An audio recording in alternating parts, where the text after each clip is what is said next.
Земјоделците ќе поднесат тужба и ќе бараат оштета од акционерското друштво Водостопанство за претрпените штети од неквалитетното и нецелосно наводнување на оризовите површини. Токму тој проблем беше причина за блокада на едната коловозна лента на патот Штип-Кочани, со која оризопроизводителите го искажаа револтот поради лошата наводнителна сезона. Вела дека водата во каналската мрежа на хидросистемот Брегалница е стопирана, па поради тоа околу 500 хектари под оризова култура во напредна вегетативна фаза буквално се сушат поради немање вода.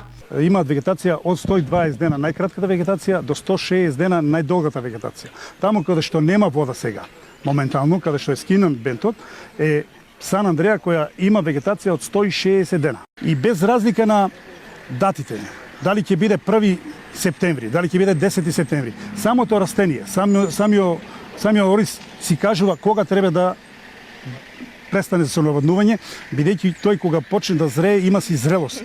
Се кажува восочна зрелост и цела зрелост. Тој кога ќе е восочната зрелост може да прекинеме со наводнување. За непол месец ќе почне и новата жетвена кампања на оризовата култура.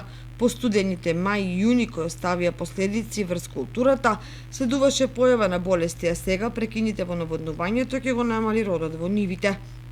Со намалени приноси и неквалитет во одредени пориња за оризопроизводителите, прифатливо откупна цена е само над 62 денари за килограм арпа.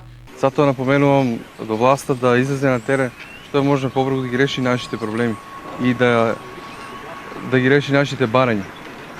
Во спротивно, земјоделците сами ќе се организираат и во наредните месеци ќе има уште помасовни штрајкови.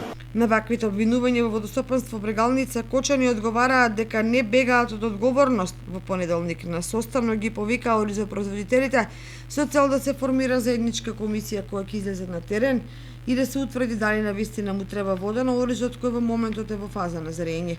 Годинава под ориз во Кочанско се посеани над 4000 хектари.